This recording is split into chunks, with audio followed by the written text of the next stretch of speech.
नमस्कार, मैं आकाश देशवाल एक बार फिर से आपका स्वागत करता हूं हमारे क्राइम पेट्रोल चैनल में। मुंबई का अंडरवर्ल्ड, इसकी जड़ें इतनी गहरी फैली हुई हैं और ये इतना खतरनाक है कि इसके साथ एक से बढ़कर एक शार्प शूटर जुड़ा है। अब इसमें बड़े कई नाम भी हैं, लेकिन जो सबसे बड़ा नाम है वो है दाऊद का। यूँ तो दाऊद के 7 भाई और 4 बहनें थी, लेकिन जब बात अंडरवर्ल्ड की कहानियों की आती है तो इसमें सिर्फ दाऊद और उसके भाई साबिर का ही नाम सुनाई देता है। तो क्या उसके और जो भाई थे उनका अंडरवर्ल्ड से कुछ लेना देना नहीं था? दरअसल ये बात बहुत कम लोग जानते हैं कि उसके भाई इस क्राइम की दुनिया से भली भांति परिचित थे। हाँ, वो बात एक अलग है कि वो कभी दाऊद की तरह खुलकर सामने नहीं आए।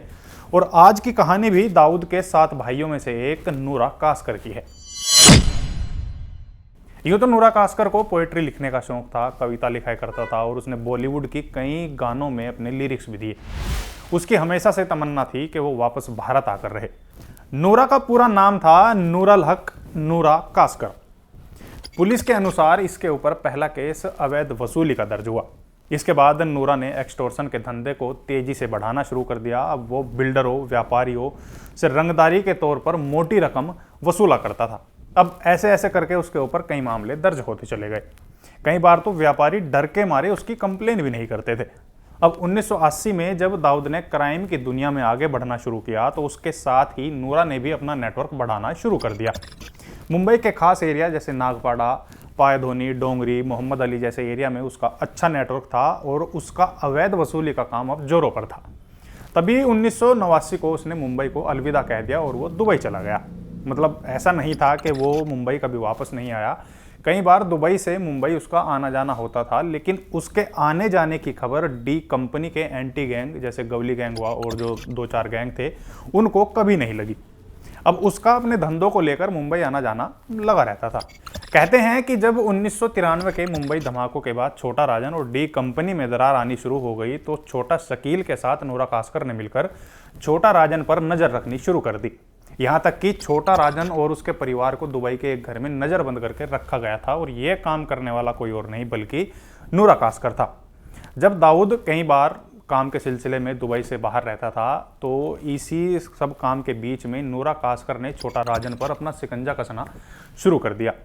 फिर नूरा पाकिस्तान चला जाता है, लेकिन पाकिस्तान जाने के बाद भी वो भारत में आना जाना कम नहीं करता। कई बार अपने जो प्रॉपर्टी के काम या जो गैर कानूनी धंधे उसने चला रखे थे उन्हें लेकर मुंबई में आया करता था। अब ये वो समय था जब दाऊद और नूरा दुबई से ऊब चुके थे और दोनों मुंबई में आना चाहते थे। उन्हें मुंबई में अपने बचपन के दिन याद आते थे।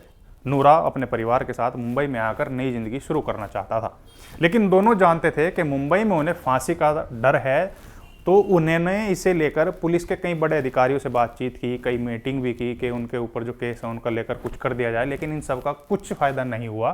वहीं दूसरी तरफ नूरा कास्कर अब कराची के गैंग बलोच रहमान गैंग के निशाने पर था। उसकी दुश्मनी कराची में लगातार बढ़ती जा रही थी। पाकिस्तान में वो आसान टारगेट था और शायद यही कारण भी था कि वह मुंबई वापस आना चाहता था। लेकिन अगर वो मुंबई आता तो यहाँ की जनता 93 के ब्लास्ट को लेकर बवाल काट देती और सरकार को मजबूरन उसे फांसी की सजा देनी पड़ती। अब इसी वजह से वो मुंबई भी नहीं आया।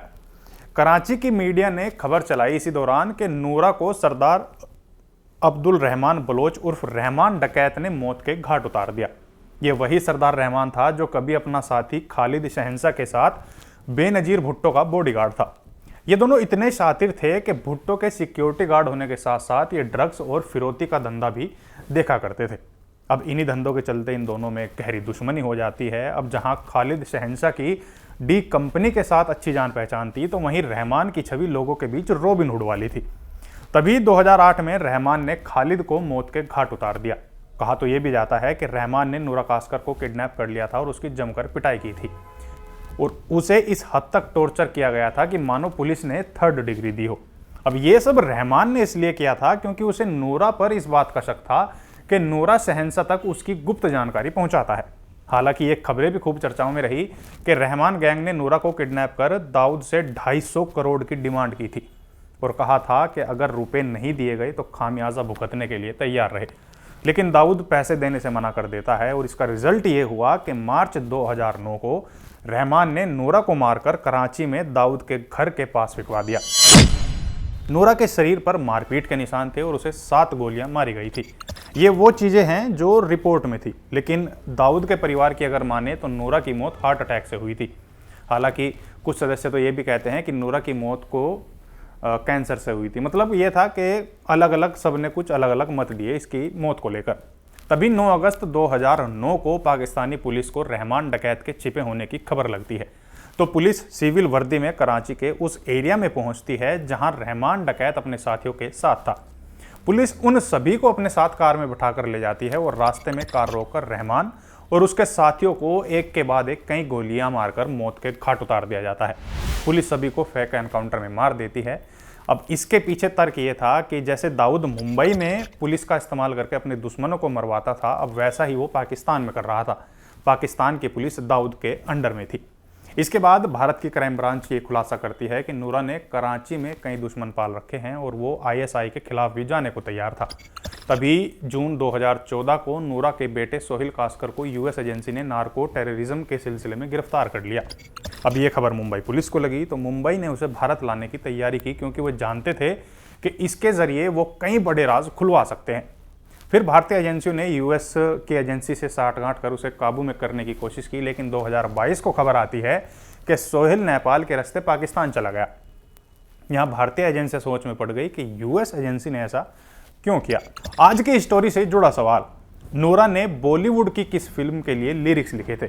नीचे कमेंट में आप अपना जवाब हमें दे सकते हैं और जो भी सही जवाब होगा उसके नाम को अगली वीडियो में अनाउंस किया जाएगा और हम अगली स्टोरी में ही इसका जवाब आप तक पहुंचाएंगे। तो ये थी नूरा कास्कर के जीवन की कुछ महत्वपूर्ण बातें। अब उम्मीद है हमने सब कुछ कवर कर लिया होगा, और अगर आपको ये प्रेजेंटेशन, ये वीडियो पसंद आई हो तो आप कमेंट में हमें ज़रूर बता सकते हैं। साथ ही अपने सुझाव भी आप हम लोगों को दे सकते हैं। और हाँ, वो सवाल का जवाब देना बिल्कुल ना भूलना, और हमारे चैनल को सब्सक्राइब करना, शेयर करना और लाइक करना, ये सबसे पहले।